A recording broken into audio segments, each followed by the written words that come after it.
Good morning and welcome back to Ross Sweat and ADOs. Firstly, I want to say thank you if you are returning from previously. I know I've been gone for a very long time. It's been such a challenge trying to do YouTube videos, juggling my job, juggling the family, juggling the house and things like that. But recently I made quite a significant change in my life and decided to go self-employed. Now this either means that I'm going to be more busy or less busy, but we'll find out in the coming months, weeks, etc. I do want to do a fleet update because there's been a lot of change over the past few years. Some of that has been posted on AutoShite. If you frequent that forum, you'll know some of the woes that I've had in relation to metros. I will cover my metro project and we'll do a build series on that car. But today I am waiting for a new vehicle to arrive. It's a car that some of you may know very well, other people might not. And it's also a car that seems to have gotten around a bit. I don't know whether it's had 11 or 13 previous owners, but it's been a bike for quite some years. On the outside, it looks pretty good, but the reason I've got it from the previous owner, Tom, is because it's broken. So it seems Tom doesn't like selling me cars that are not broken. So I generally buy anything that comes here to die, according to Tom. Now, I am tempted to break it. That is one of the things that's on the list, and it was one of the reasons I purchased it, was because it would make an ideal braking car. But also, I want to dig into it a little bit just to find out what's actually wrong with it, just to see whether it is fixable. I will try and film as much as I can, but at the moment I still don't have a unit. I've still not been able to build a unit. Financially it would cripple me.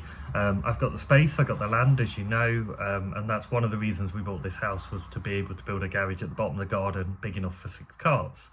Obviously that wouldn't house all of my cars, which is a bit worrying. Maybe I should slim down, but I've got the space, why not? So I am going to be working on the front, which is next to a main road. It's very busy, it's very noisy, so I will try and do what I can to keep the noise down, but it may be periods of montage with me voicing over just to keep some of the road noise out.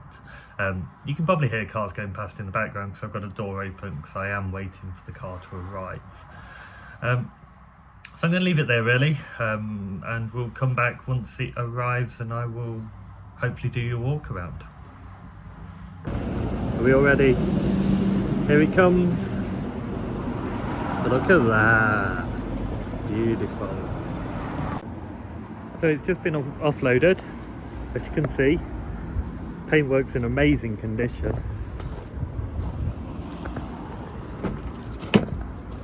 Looks like the airbag went off at some point, or somebody's just managed to rip it. Seats don't look too bad. It's done. How many miles has it done? There we go, seamless. It's almost like I prepared for this. Complete with an iffy stain in the back seat. Thanks for that, Tom.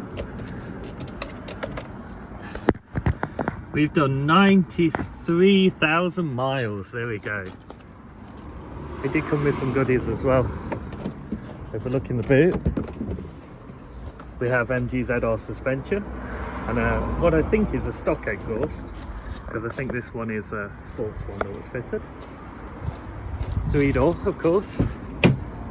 3-door over 25s are fairly rare. Dash don't look too bad.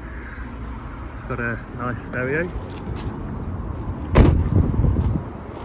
With this being the GTI model, of course, it came with the 143 VVC, which is normally a really good engine. So, should we find out why I only paid £250 for this car?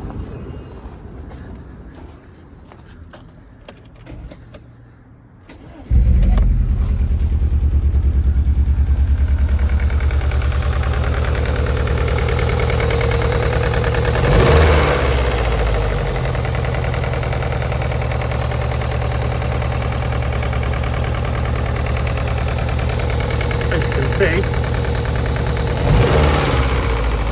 running like a diesel. So I already knew before buying this car that it had an engine problem.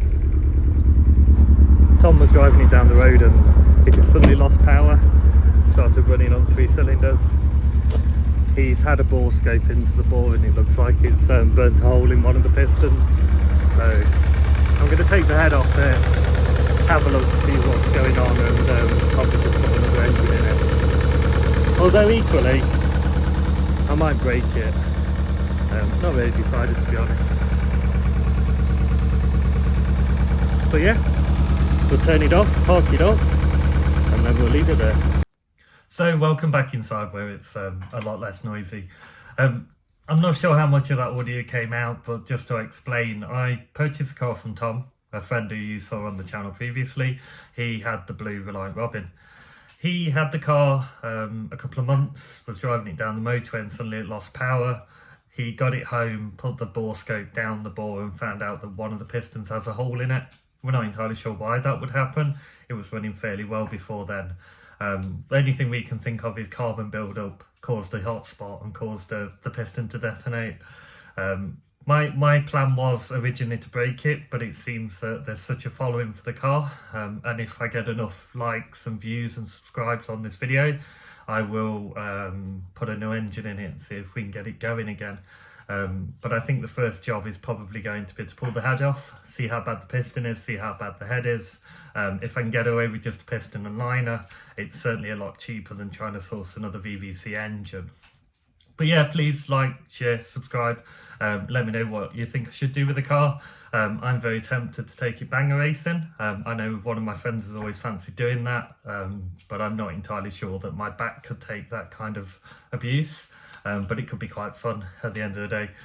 Or maybe we just put an engine back in it and raffle it off. That's how Tom got the car, and that would be a fitting end for it. But yeah, it's had something like 13, 14 previous owners, but it hasn't done many miles, and it's actually in pretty nice condition. I guess the only problem now is I should probably tell my wife that it's arrived. Maybe. Anyway, tune in next time and see what we do with the Rover. Although actually the next video is probably going to be the Metro, or maybe the Mini. Who knows? So the next video is going to be a complete surprise even to me. So yeah, catch you on the next one.